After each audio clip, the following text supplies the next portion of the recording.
A man found a treasure in a dumpster and casually gave it to his daughter as a gift. Although the exquisite box looked beautiful, it couldn't be opened no matter what. The box had 7 wishes written on it, leaving Mary puzzled. Could this box really grant wishes? She thought about the argument she had with her nemesis Lisa at school that day, and offhandedly made a wish. She hoped Lisa's face would be disfigured. At night, the box automatically started playing music. When the music stopped, the box closed as well. The next day, when Lisa woke up, she discovered her feet had rotted, and her face had become unrecognizable. Mary was shocked when she heard this news. However, when she came home from school, she found her pet had died.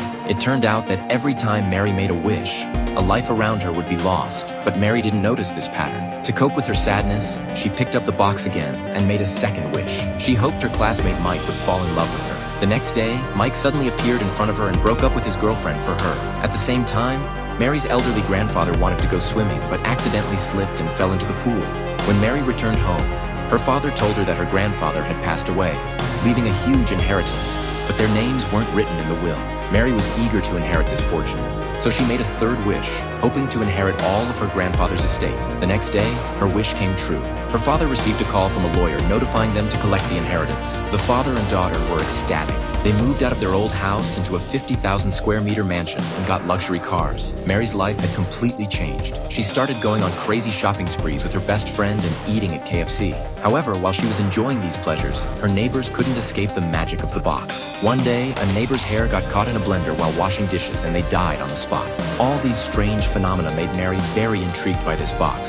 So she started searching for information online, but found all the content was in Chinese. She found a Chinese international student named John and hoped he could help. John took Mary to Anna's house. Anna had some knowledge of antiques. Although she studied it carefully for a long time, she still couldn't decipher the text on the box. She could only take a photo and send it to experts in New York for investigation, telling them to wait for the results. However, on the way home, Mary saw her father picking up garbage at the school gate and felt very embarrassed. After returning home, Mary made a fourth wish. She hoped her father would become a person with musical talent who loved eating KFC. The box granted her wish. That evening, they held a music party at home, and her father's musical talent blossomed, which made Mary feel very proud in front of her classmates. However, as Mary's wishes came true one by one, she didn't expect that something had happened to Anna, who had helped her with the translation. When John arrived, Anna had already collapsed at home. John looked at the last message on his phone and frantically found Mary, because the message showed that when the music stopped, a price of blood had to be paid. John interrogated Mary about whether she had made a wish, but Mary suddenly ran away.